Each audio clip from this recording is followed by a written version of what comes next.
listen up. Newsy Pooloozi. Hello and welcome to Newsy Pooloozi, the coolest news pool for your curious kids and adults.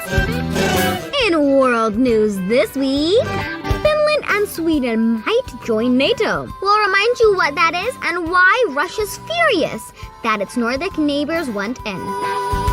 Also, drone delivery becomes reality for the UK's postal service. Australia considers inserting microchips into footballs to help umpire the game with computer clarity. And we have an update on the world's dumbest thieves who stole and then sold an antique scroll for small change when it was worth millions. This is Newsy Pooloozi. I'm your host, Leela Shiv-Shankar Prickett, and here's my sidekick. Hi, I'm Lindy Prickett. Also known as my mama. All right, let's dive in with the big news story of the week. So if the news has been on in your house, you've no doubt heard a lot about NATO and the potential of new Nordic members joining the club, and Russia being more mad than ever before, and maybe even something about Turkey too, right? Yes, and my head is spinning. No kidding. All right, let's start at the beginning. Do you remember what NATO is, besides it standing for the North Atlantic Treaty Organization? Yes, it's a club, but not like a fun club. It's a defense club, and I don't mean you get to hang around practicing taekwondo either. It's a club of 30 countries forming a military alliance. Correct. And is Russia part of it? Oh, no. Right. In fact, NATO was formed in 1949 with the purpose of providing protection against the USSR. As in the Soviet Union, a group of communist countries that used to be run by Russia. So why is NATO still around if the Soviet Union isn't? Good question. When it collapsed in 1991, the powers that be, by that I mean primarily the U.S., which holds the most power in NATO, decided to keep it going. Why? Well, power is power, I suppose. NATO wanted to support countries with the same worldview of its own countries, like being free market democracies. And then why not Russia? They're not communist anymore, and their people vote in elections. Well, there was something called the Russia-NATO Council 20 years ago. But when Russia invaded Ukraine 8 years ago and took over part of Ukraine called Crimea, all relations were suspended. Oh yeah, I forgot. The Russia-Ukraine war actually started in 2014. Man. I know. So Russia doesn't like NATO and sees it as Western countries, that is most of Europe, the US and Canada, trying to reduce Russia's influence. Most of Europe, but not Ukraine, right? Correct. It was wanting to join, and that's one of the reasons Russia invaded again in February of this year. But the plot is thickening, right? With the Nordic countries of Sweden and Finland, Russia's neighbor, also wanting to join. And again, Russia is not happy. Scary. Totally. Both countries had always prided themselves on not being members of NATO, handling their own security themselves. But now they kind of want that protection. Protection? Oh yeah, remember that the idea of a military alliance like NATO is all the countries defend each other if someone outside the club attacks. Right, that's why NATO countries aren't fighting with Ukraine, because Ukraine is not part of the club. Bingo. But if Finland and Sweden join, the plot does thicken. But there's a twist, like any good plot. Turkey, which is also a NATO member, says they're gonna block the entry of Sweden and Norway. Why and how? Well, you can't join NATO unless all the members say yes. Oh. And Turkey is holding a grudge against both countries for giving sanctuary to militants from Kurdistan, which it views as terrorists. Ay, ay, ay. This is as complicated as a 6th grade playground. Yep, I think you've about summed it up. And now, staying in Europe, but moving from politics to tech. It's time for... Technology news. Technology news. Tech News. So, folks, it's really starting to happen. Yep, the world with drones dropping off our mail from the sky is a reality. At least it is in some of the remotest corners of the United Kingdom. You know the UK is a bunch of islands, right? 2 big ones and many teeny tiny ones only reachable by boat. With some pretty silly names, by the way. Literally, in one case. Have you ever heard of the Isles of Scilly? They're for real, folks. They are, but they are spelled Scilly. The sea is silent, meaning it's well and truly silly. There's also an Isle of Mull, where you can mull things over while you wait for your mail to arrive by boat or a polluting plane. Such silly things to mull over. But no more. With a click and a drop, drones will deliver mail to far-flung outposts. For more, let's go to our England tech correspondent, Jackson Hoskins. Take it away, Jackson. Thanks, Leela. So you know the question. Is it a bird and is it a plane? Well, no is the answer. It's a mail drone. Royal Mail has been running a trial, that means practicing, of this program on the Isle of Mull for around a year and a half. Now it's expanding its use of drones for deliveries, creating 50 new postal drone routes in remote parts of the United Kingdom. Right now, ferries and conventional aircraft get the post to the small islands around the south of England and up near Scotland. But they emit a lot of carbon. Never mind, they're often affected by bad weather. The new drone fleets will get the post delivered faster and most likely cheaper too. But, best of all, it'll be way more environmentally friendly. The drones, which are about as long as a car, are autonomous, and that means they'll be making the journey without the help of any humans at all. But no, sadly they won't be delivering piles of mail directly to people's homes. They drop their 100 kilogram or 220 pounds load of mail to the local post office. Then a postman or woman delivers it to people's front doors. So you never know what the future might bring. In the south of England, I'm Jackson Hosking, reporting for Newsy Pooloozi. Thanks a lot for that report, Jackson. Keep us posted. Get it? What's that? I'll tell you what. That's the halftime bell, which means it's time to hear what's making news around the rest of the world. Hold on tight. It's Around the World in 80 seconds. Whoa, hold tight. Protesters in Sri Lanka, angry at their government's handling of its worst economic crisis in 70 years, got their way with a new prime minister. But the South Asian nation is down to its last day of gas, and the central bank might have to print new money to pay its government employees. One of the most powerful symbols of American consumerism is shutting shop. Yes, McDonald's is selling off 850 outlets across the country. The 1990 opening of the first Mickey D's in Moscow became a symbol of Russia embracing Western capitalism.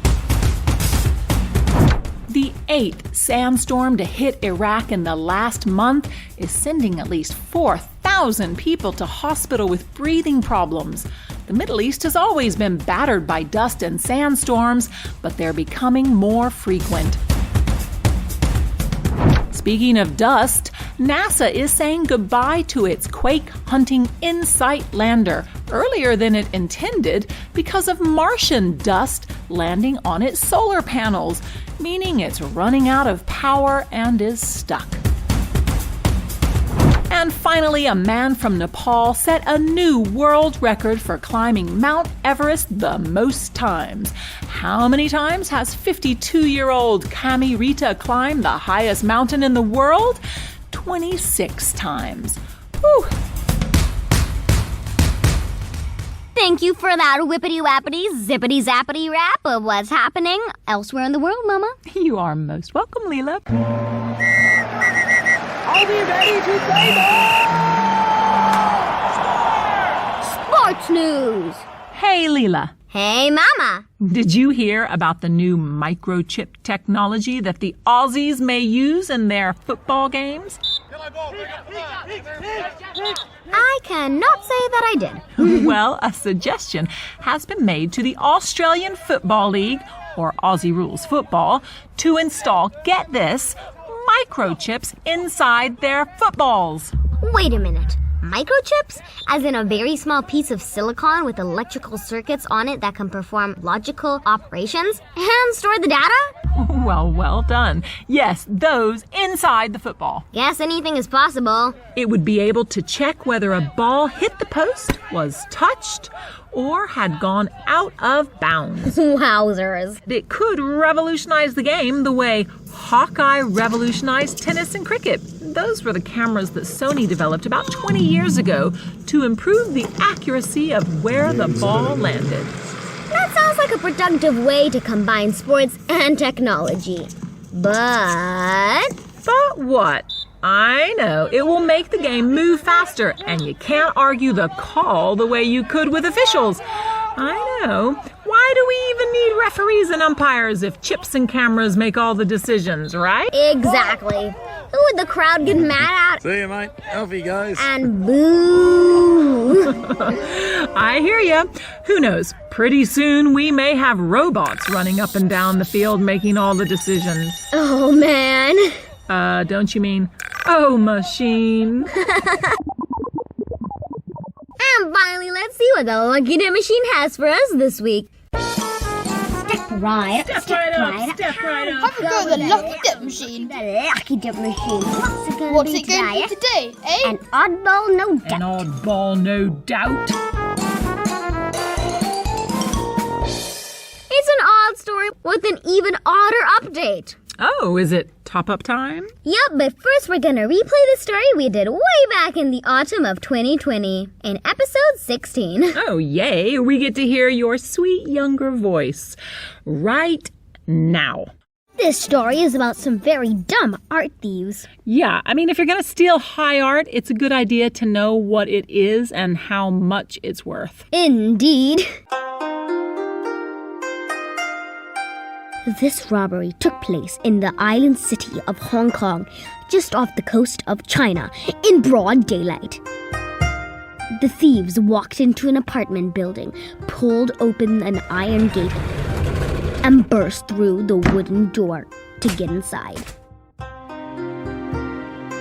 Within 2 hours, the burglars walked out with $500 million worth of antique stamps, coins, and scrolls with fancy calligraphy writing. The thieves knew the apartment belonged to Fu Chunjiao. He's a well-known collector of stamps and art produced during the Communist Revolution last century. The thieves also seemed to know he wasn't at home, but he was on the mainland of China because of the coronavirus pandemic. What they didn't know was how valuable their booty was. And so when they went off to sell their stolen treasure, well, they didn't think twice about cutting the most prized possession in half. It was a valuable piece of calligraphy written by the famous revolutionary leader and founder of Communist China, Chairman Mao. The thieves clearly didn't know how precious it was. They just thought it was too long to hang up. And so snip, snip, snip. Why, thank you, young Leela, for that story we did a year and a half ago. Most welcome. Only now we know it wasn't the thieves who did the cutting. We've got an update. Go on, give me a top-up, please. It's top-up time. Top-up time. Top-up time. Top-up time. Top-up time. Now. Yeah, now. It's top-up time. Right. So now we know the booty's value is closer to $645 million, not $500 million. Whoa, that's a grand theft. Yeah, but these dumb art thieves had no idea and sold it to an amateur collector, meaning not an art expert, for way less. For instance, guess how much they got for the scroll, which alone was worth $300 million? Okay, $1 million? Not even close. $100,000. Nowhere near that. You won't believe how much.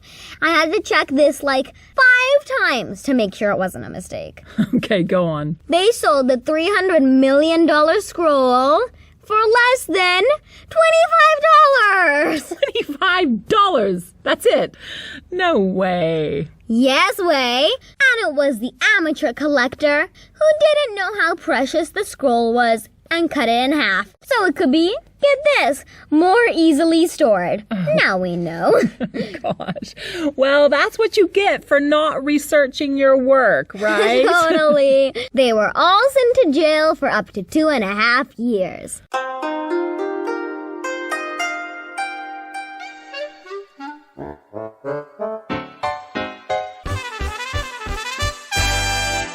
And it's time to wrap up the podcast with the top 5 facts heard today. Fab fact number 1.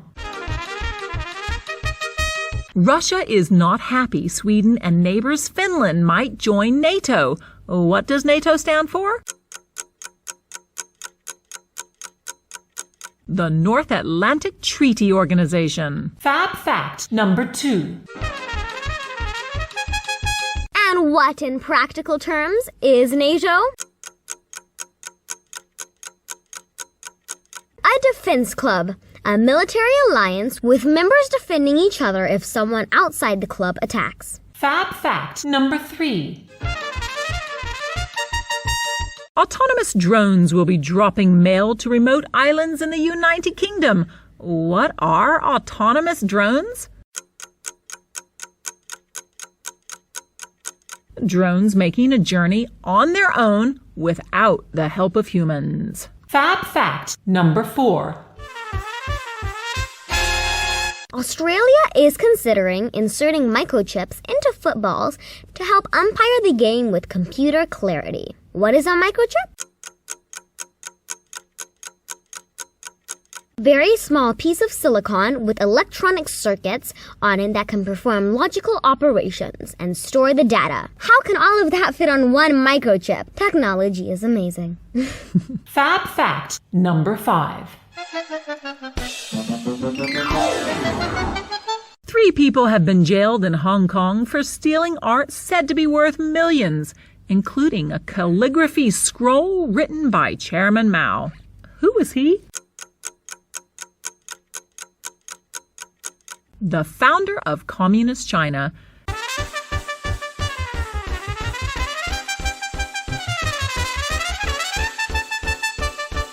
And don't forget, if you want to test yourself later on, then go to the Lucky Dip page of our website, newsypooloozi.com. That's Pooloozi, Pooloozi. I repeat, that's POOLOOZI.com. And take this quiz online in your own time.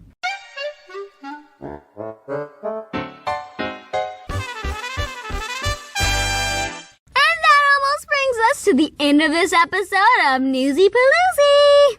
But first, do you know what next week is? Have you been counting?